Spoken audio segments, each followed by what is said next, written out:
Y es que sabemos de algunas instituciones incluso que han hecho inversiones bastante elevadas, pertenecientes al sector privado, para conseguir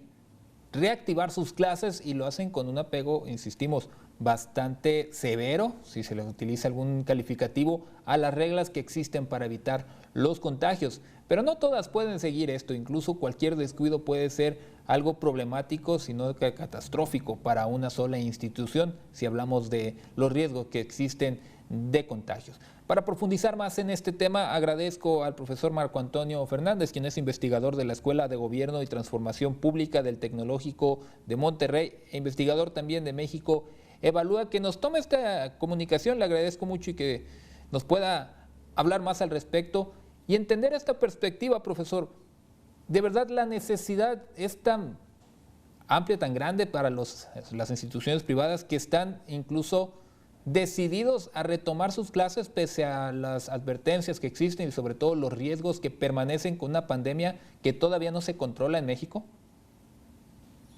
Mira, Francisco, creo que más allá de la necesidad que algunos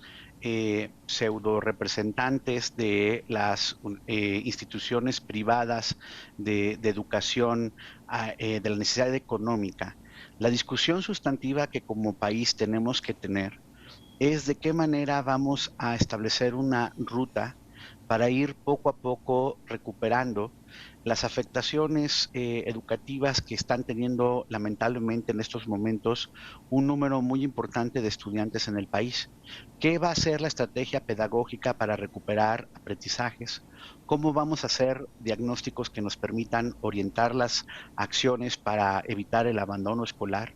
Eventualmente, ¿cómo haremos el paulatino y escalonado regreso a clases presenciales? Todo esto creo que es lo que se tiene que estar discutiendo. Discutir, por ejemplo, que en entidades que han tenido semáforo verde, estoy pensando en el caso de Campeche y de Chiapas,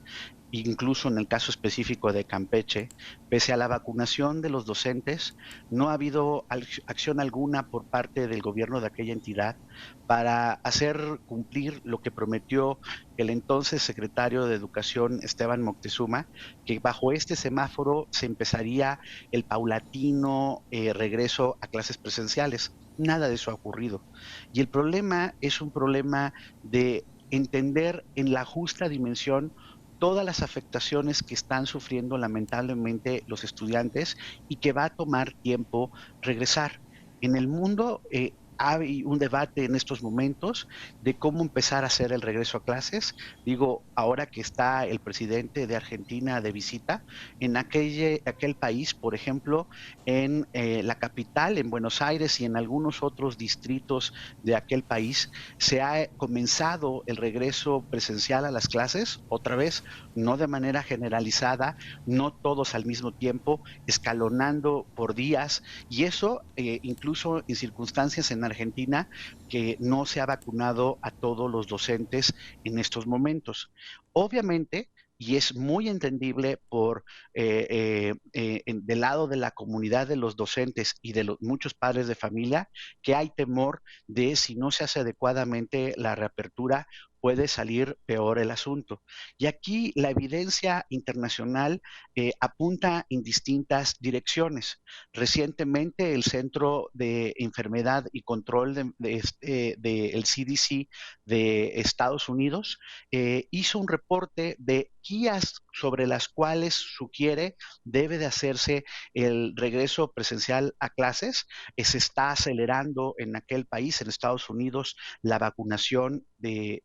los docentes. Hay fricciones entre las autoridades y sindicatos de maestros, pero en algunas entidades comienza a haber regreso a clases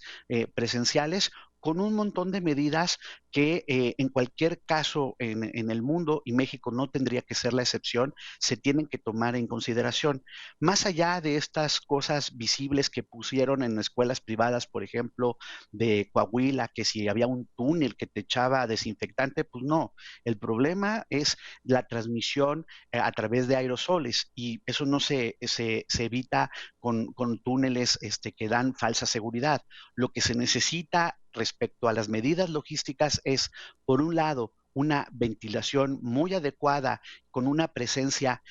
reducida del número de estudiantes en las aulas, de un acceso constante para el lavado de manos, obviamente protocolos para la entrada, salida, para incluso el estar caminando en los pasillos. A veces hay pasillos estrechos en algunos colegios, cómo hacerlo para que no haya aglomeraciones, y obviamente a la parte logística viene, insisto, la discusión pedagógica que todavía lamentablemente no hemos tenido en el país.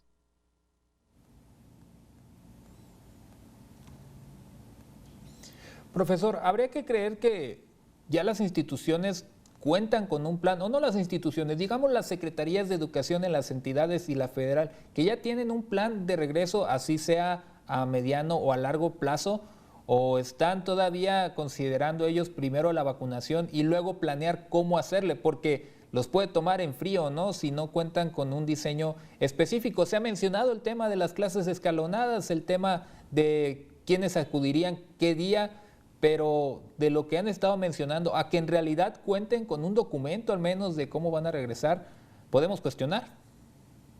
Mira, hay documentos, por ejemplo, la SEP hizo un documento que dio a conocer en diciembre sobre los protocolos a manera general para eventualmente el regreso a clases. Incluso se habló de las asesorías académicas y de contención emocional en las entidades con semáforo amarillo, reducidas con un grupo máximo de 9 asistentes de manera escalonada en los días que podían ir para exclusivamente esas asesorías.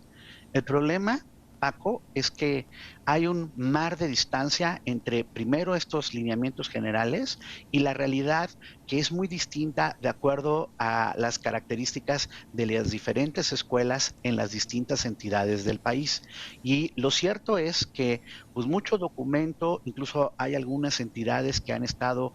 haciendo sus complementos a este documento, pero ninguna hasta ahora ha hecho ni siquiera estas asesorías académicas y de contención emocional que ha prometido la autoridad, mucho menos, insisto, incluso en las entidades con semáforo verde, se ha hecho algún intento para poder establecer algún tipo de regreso presencial. Y la gravedad de esta omisión es que, por un lado, no podemos seguir como pretenden algunos pseudo representantes de las escuelas particulares, es decir, yo me voy por el monte y voy a hacer mi regreso. Eso claramente es pura verborea. O sea, serían sujetos de una sanción por parte de las autoridades en los estados y por parte de la SEP, pero del otro lado, el estar aplicando la estrategia del avestruz y mutis mutandi, en donde las autoridades no realmente se pronuncian de cuál es la estrategia pedagógica para poder hacer el diagnóstico de las afectaciones en aprendizajes, la parte de la afectación emocional y la parte de abandono escolar, tampoco es aceptable. Acaba de haber un cambio en la titularidad de la Secretaría de Educación Pública, pues esperemos que la secretaria, que tanto ha enfatizado que su experiencia docente la va a ser más sensible a la realidad de la educación en nuestro país, pues salga precisamente del silencio, y más allá de que anuncie que va a tener una página de internet para tener contacto con los docentes, mejor ponga sobre la mesa ya una discusión de cuál es la propuesta pedagógica a sus compañeros secretarios de educación en los estados, y de manera conjunta empiecen a ver las rutas diferenciadas, insisto, por cada escuela. Pensar que va a haber una sola receta para todo el país es una ilusión y un absurdo.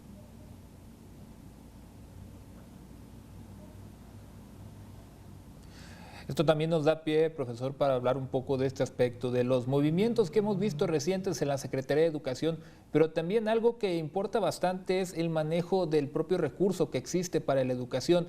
Pensar a qué se lo podrán o deberán de enfocárselo post pandemia, pensando que esto concluya un poco más cercano a lo que podemos estar nosotros pensando, dependiendo también de la vacunación, otros factores. El manejo que se ha hecho presupuestario hacia la educación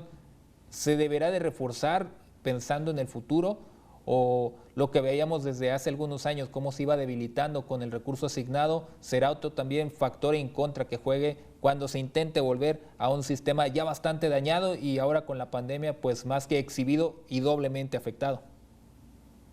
Mira, Paco, creo que aquí hay dos cosas muy preocupantes. La primera es que en medio de la emergencia, y ahí están los números para cualquiera que los quiera revisar,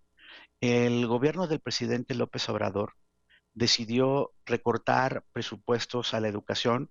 cuando más presupuesto se necesitaba. Y entonces, pues está bien padre el discurso, que ahora incluso reiteró la secretaria de que este gobierno reconoce a los docentes y que hay que darle aplauso por el esfuerzo y demás, pero lo que no dicen es que le recortaron el 50%, por ejemplo, a los recursos de la capacitación docente, que no han dado un solo peso para poder facilitar el contacto a través del celular, a través de dotarles programas de datos a los docentes que pudieran facilitar el contacto entre sus maestros y entre los maestros y sus alumnos. De hecho, también es preocupante que en medio de estos cambios, la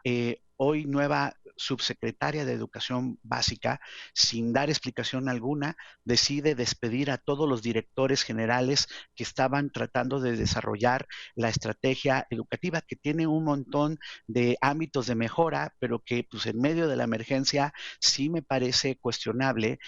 hacer estos despidos y ni siquiera dar una explicación del por qué, y no queda claro que las personas que trae para sustituirlas tengan la experiencia siquiera en el sistema educativo público. A esas preocupaciones se le suma, Paco, que justo cuando se hace la revisión por parte de cómo se ha ejercido el gasto en materia educativa por parte de la Auditoría Superior de la Federación, hay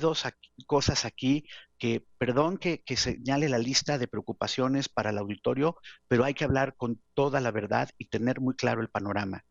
Por un lado, por ejemplo, en los recursos que se han destinado a programas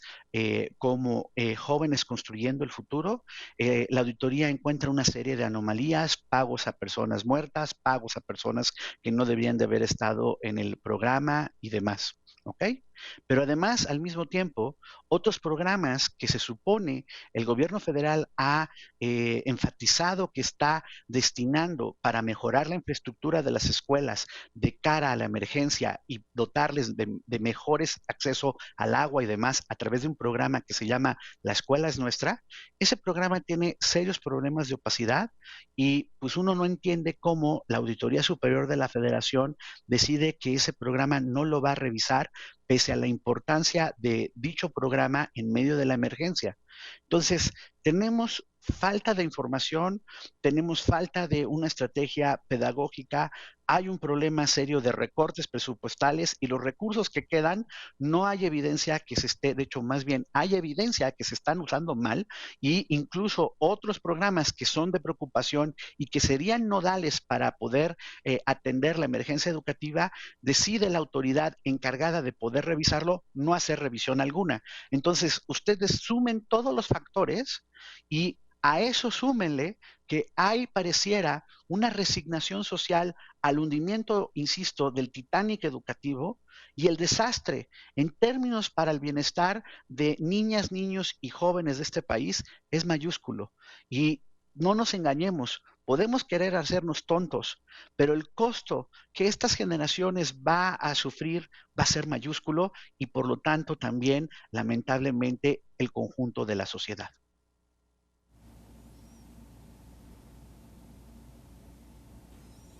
Y alcanza todos los niveles educativos, desafortunadamente, desde los más pequeños que ni siquiera han conocido cómo es la experiencia de un salón de clases, hasta los que ya estaban a punto de concluir la carrera, están ahí en un limbo. Muchísimas gracias, profesor, por estos minutos que nos acaba de prestar, por ampliar estos temas que son de interés nacional y social, y esperemos tener próximas comunicaciones con usted, porque sí, son temas que no podemos hacer como que no están sucediendo y pensar que a futuro pueden tener un efecto más dañino. Excelente martes para usted, profesor. Muchas gracias igualmente y en verdad agradezco que estén dándole seguimiento al tema educativo, Paco, porque el tamaño de la tragedia es tal que no se vale resignarnos y que nadie hable públicamente de este problema.